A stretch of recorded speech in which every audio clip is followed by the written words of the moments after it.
Greetings and welcome to the Oakdale Planning Commission, regular meeting, April 2nd. Call to order and call to roll. Pearson. Present. Willenbring. Here. Campbell is absent. McCauley, also absent. Diata. Here. Wilson. Here. Shaba also appears to be absent. Pledge of Allegiance, please. I pledge allegiance to the flag of the United States of America and to the republic for which it stands, one nation, under God, indivisible, with liberty and justice for all.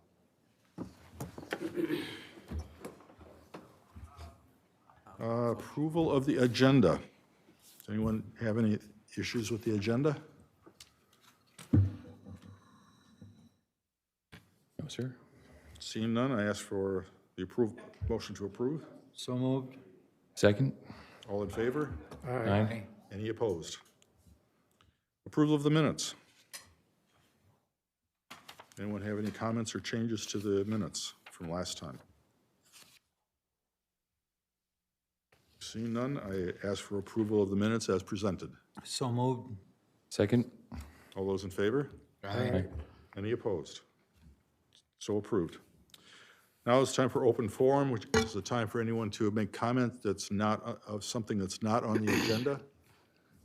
If there is anyone, please come forward. I'll give one more option. If anyone who wishes to make comments not on the agenda, please come forward. See none, so I close the open forum. Planning Commission review of old business. There is none. New business, a public hearing on the zoning ordinance amendment, recreational vehicle. Max? Thank you, Chair. Thank you, Planning Commissioners, and good evening. Before you tonight, we have a few updates proposed to our recreational vehicle ordinance, which is located in the Zoning Code, Chapter 25, Article 9, Division 200, Section 215. This topic was originally suggested by our code enforcement and building team, who noted that many residents in the city were unable to comply with existing RV regulations. It was later brought up at a council workshop where staff received direction to update the ordinance. Staff is proposing a number of changes to the ordinance, which are intended to provide a greater flexibility for residents while still maintaining reasonable neighborhood standards. For reference, recreational vehicles are defined in the city code as any vehicle that meets the recreation class criteria defined by the DNR. This can often include campers, motorhomes, boats, ATVs, snowmobiles, and others. I want to now briefly walk through some of the more important changes to the ordinance on the next few slides here. If you want to follow along, the ordinance can be found on pages 12 and 13 of your packet. So first up, we're proposing increasing the number of recreational vehicles allowed on a given lot from 1 to 4. The purpose here is with our code enforcement team, we have quite a few cases where if someone has, say, a camper and a jet ski or a ATV, that would technically be a violation under the current code. So we're looking to loosen that up, given that it's a common occurrence with many of our properties in Oakdale. Next, we're proposing seasonal setback exemptions, replacing them instead with a universal setback that's proposed to be 15 feet. The existing ordinance currently treats different recreational equipment differently depending on the time of year. For example, campers can be parked closer to the curb in the summer, and snowmobiles can be parked closer in the winter. There would still be a 48-hour grace period for loading and unloading. Next, we're proposing the removal of the hard surface requirement. In the rear and side yard, it would still be required to be a hard surface in the front yard. The purpose here is this is also one that our code enforcement team runs into with issues, and sometimes it can be a burden to the homeowners, or many properties may be running up against permeable surface limits in the zoning code.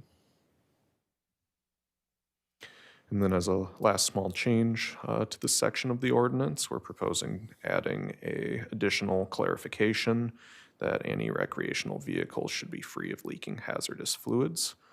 This helps with the loosening of the permeable surface requirement to ensure that we're still making those environmental regulations work. So that summarizes the changes staff is proposing. To conclude, staff is recommending approval of the ordinance. Just as a reminder, given that this is an amendment to the zoning code, this item is subject to a public hearing. And with that, I'd be happy to answer any questions from the commission. Thank you, What do we Max. consider a side yard? The side yard on the code is defined as behind the front yard, but that space in between the front of the house and the back of the house going to each side property line.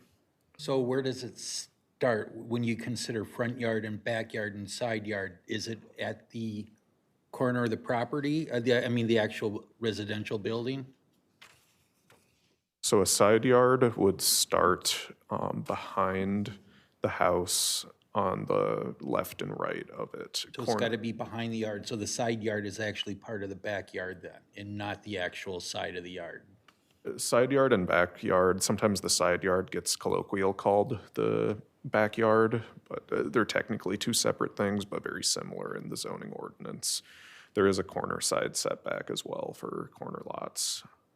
So I'm just wondering if you've got a house that's an L shape, you have a different side yard on the left side and the right side, since the structure comes out further on the right side? Generally, with a L-shaped house on a corner lot like that, there are special corner setbacks, but we would still consider a front yard to be from the front of the house to the front property line. So for example, with a fence regulation, fences could only be 4 feet from the front of the house and would only be 4 feet on the corner side that's still in front of the house. Anything behind that could be 6 feet. So where are you gonna consider it? If I got a garage that comes out 20 feet in front of the house, so the left side of my yard, house is 20 feet further back than the garage is, what's the side yard on that? Do you go by the garage, or do you go by the house? I'd have to take a look at the lot, but generally we would go by the house. Even if the garage is attached? If the garage is attached to the house, we consider that, we would measure from the closest point of the garage. Okay, so that's actually gonna extend a side yard into the front yard on the non-garage side of the house, correct? Again, I admit I'm having trouble visualizing a little bit. Think of an L. You got an L, and the garage comes like this. So the house is sitting on your property like this. Garage comes out. So where's the side yard begin? Does it begin over here, or does it begin over here? Because the garage is like this, and your street is out here. So you've got, your garage juts out 20 feet in front of the house, and they're attached. So your house is an L shape. If you've been by my house is an example of that.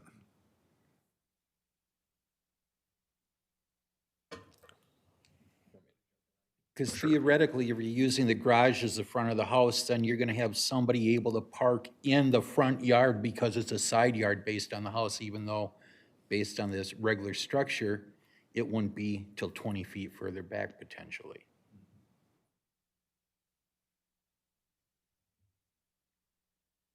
Yeah, the whole yard situation can get very tricky, and each lot is kind of unique in that we have to evaluate each lot. If it's a corner lot, if it has unique angles or different depths of, Straight on rectangular lot, right in the middle of the block, okay. and you got an L-shaped house in it. Lot's 80 feet long, house comes out, garage comes out 20 feet further from the actual front end of the house, though. So your sides are different. So if you use the garage as your side, then people could potentially say, as your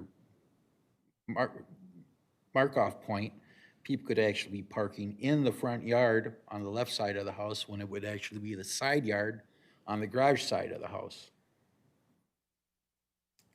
Might be something you guys want to look into and Yeah, absolutely. Get that defined, because that could cause issues down the road. Oh, it's a fair point. So. Okay? Anyone else have questions or comments? I like the fact that you're loosening it up. It's still not enough for me to be able to bring my RV onto my property, but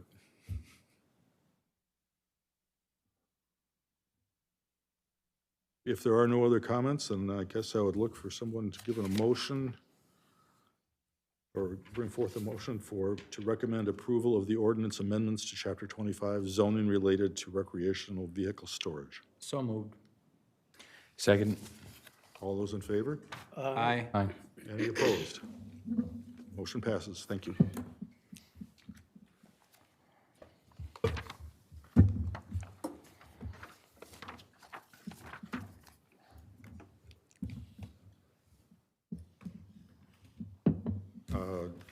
Next on the agenda is the overview of the 2050 Comprehensive Plan update. Thank you, Chair. So with this item here on the agenda, we want to provide just a high-level overview of this multi-year project. Happy to answer questions, field suggestions from the commission, and this is just the first of many discussions and workshops for the comprehensive plan. So for starters, what is a comprehensive plan? I know, a few on the commission are relatively familiar with the comp plan. You were here during the last cycle, but the comp plan, it defines the vision, goals, and aspirations for long-term development and redevelopment for the city. And we're talking about a 20-year time frame. So it's intended to shape land use and transportation patterns, conserve natural features, identify needs for infrastructure, housing, parks, and open space. So it's essentially the city's main policy document for land use and infrastructure planning. So why do we have to update this plan since we have a current comp plan? Why do we have to update it? Well, the simple answer is that state law requires it. The Metropolitan Council, or Met Council, requires that all cities within the 7-county metro area update their comp plan every 10 years. And I would like to note that the plan cannot conflict with the Met Council's regional system plans related to various policies such as affordable housing. So besides the legal requirements of updating the comp plan, it's also just a best practice that the community have a solid plan for future, just have a vision and a good framework for future development. So there are 8 required plan elements that are displayed on the screen, and the Met Council specifies minimum requirements for each.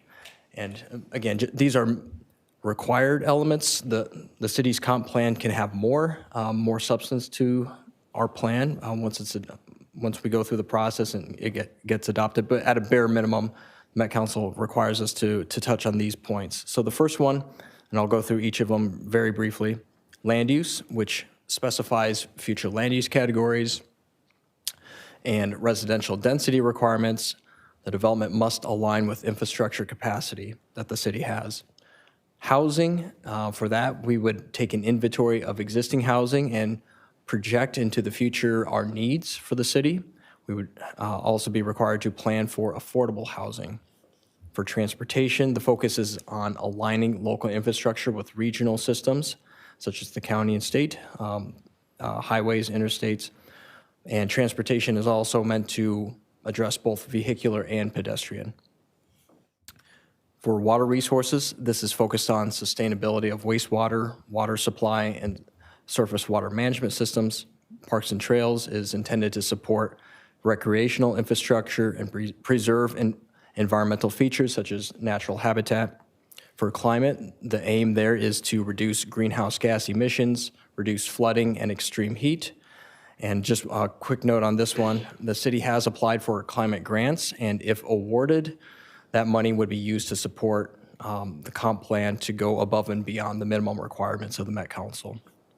For natural systems, this is intended to reduce pollution and also be considerate in terms of development around sensitive features such as wetland. And then finally, we have implementation, which outlines the process in which the city will achieve the goals of the comprehensive plan. Before I continue, any questions about the required plan elements? We see none. Okay. So the city's existing 2040 comprehensive plan will be used as a framework, the starting point for the 2050 update. We also have a pretty solid portfolio of existing planning documents, as you can see on the left-hand side of the screen. So we have 10 recent plans that have been completed since 2021, and actually the majority of them have been completed since 2023. Also, there are some other plans that we can utilize, such as the Minnesota DOT Highway 120 corridor study, and the forthcoming Washington County Climate Action Plan, and also the county's forthcoming long-range transportation plan, which actually might have just got adopted. And in addition to leveraging existing planning documents, the Met Council has a number of resources that are available to the city when we're updating our comp plan. So tentatively, we've identified a few key areas of focus for the comp plan. Back on January 13th, the City Council held a similar workshop. We provided the same information to the council to get some early feedback on the direction of the plan. And so just to summarize some recommendations, suggestions that the council has provided thus far, they want to utilize prior community feedback from existing planning documents as the foundation for future engagement efforts.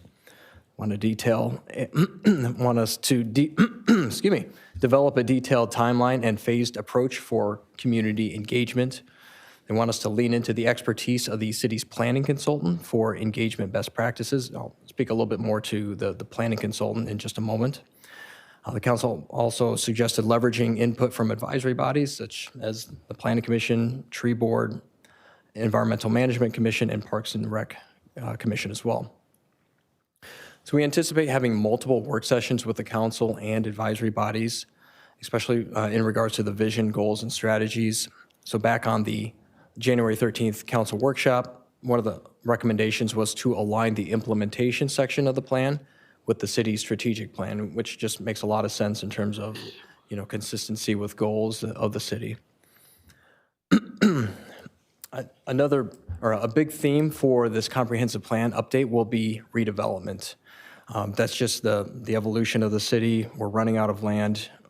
Inevitably, we're going to be looking for new creative ways to use land more efficiently, probably in a more mixed-use type pattern as well. Also, the city is, like I mentioned, seeking grant funding for climate and environmental planning to potentially go above and beyond the minimum requirements for the Met Council. So here's our tentative schedule for the comp plan update, and I'll walk through the steps. So the city is currently in the process of selecting a planning consultant to assist with this project. We're hoping to have a consultant on board in the next couple of months. That's where we're at right now in that quarter one, kind of end of quarter one. The next stage after that would be the data collection and analysis, and that would occur, well into 2027, kind of Q3, quarter four of 2027. Public engagement, also a very long process that would extend from about summer 2026, well into 2027. And then the goal is to complete the draft plan by the end of 2027 and hold the required public hearing then. After that, there is an affected jurisdictions review. So that is a requirement of the Met Council. That basically means that other overlapping or adjacent jurisdictions, such as the school districts, City of Woodbury, Maplewood, Washington County, Minnesota DOT, those different government agencies have an opportunity to review and comment on Oakdale's comprehensive plan. And then finally, we would submit the plan to the Metropolitan Council, and our goal is to submit it by June or July of 2028. So we built in roughly a 6-month buffer into the schedule because the plans do not have to be submitted to the Met Council until the very end of 2028. But with such a large project, very complex, we want to give ourselves a nice buffer. And with that, happy to answer any questions, or if you have suggestions on the comp plan, happy to hear them out. Thank you. What part of the system statement are you guys appealing? So the appeal with the system statements has to do with population projections. The city finds that the Met Council projections are pretty low, in terms of the 2050 numbers. And so that we're actively working towards a resolution in terms of the projections. Another thing, I didn't see it mentioned too much in your overview, but I think one of the biggest challenges we're gonna have is the state foisting net zero on us by 2050 for most things. That's gonna probably entail a lot of electrical infrastructure upgrades. How is our plan addressing things like substations, battery storage, new lines going in, infrastructure corridors? Is that gonna be pretty detailed in this time around? Potentially, we're very early in the process, and with the more technical details, or I should say technical infrastructure requirements, we would rely more heavily on our engineering team. I don't know that I'm qualified, or, to speak to the technical details there, but, I would imagine it'd be a consideration of the plan, so.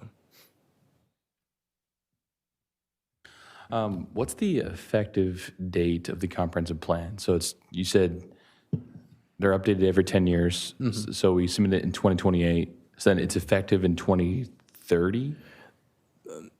It's escaping me right now, but when the Metropolitan Council has to approve the plan, but we have to submit the plan to the Met Council no later than December 31st, 2028. I just don't know offhand when the Met Council has to approve the plan. Okay. But I don't know if you know offhand.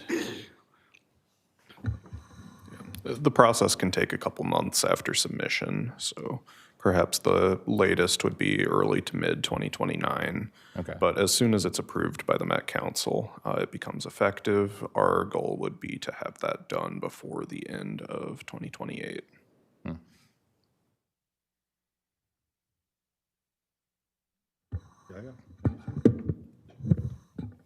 I have no further questions.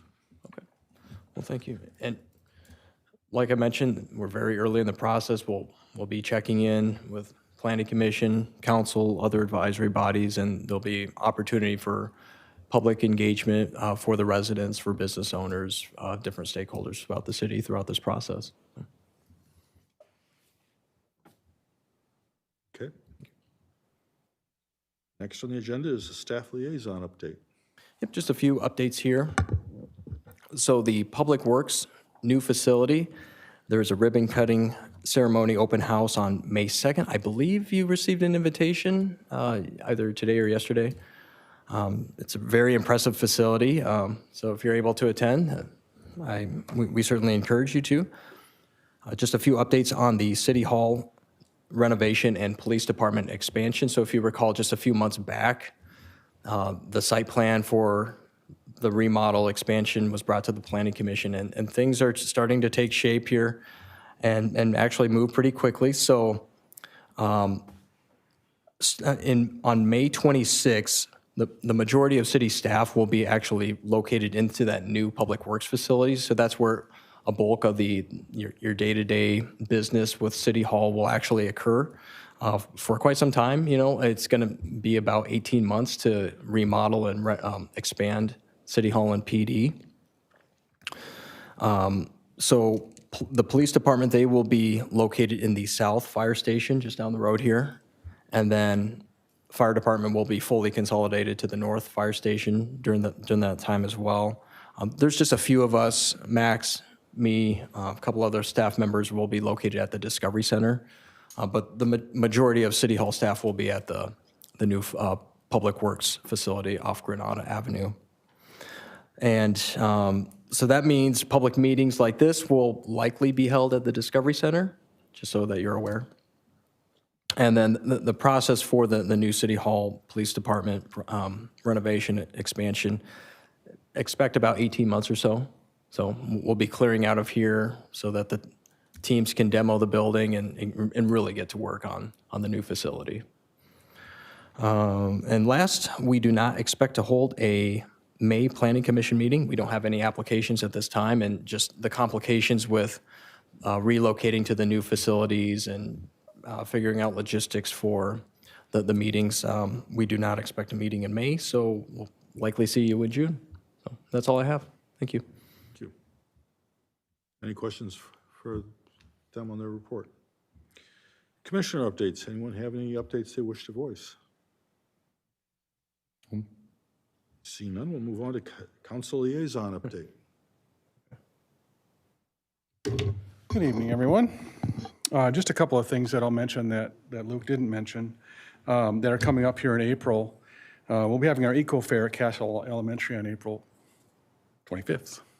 And this is our second one. We had one last year, and it's a great opportunity to learn about some of the things that are going on in the city and learn about natural resources and recycling and that type of thing.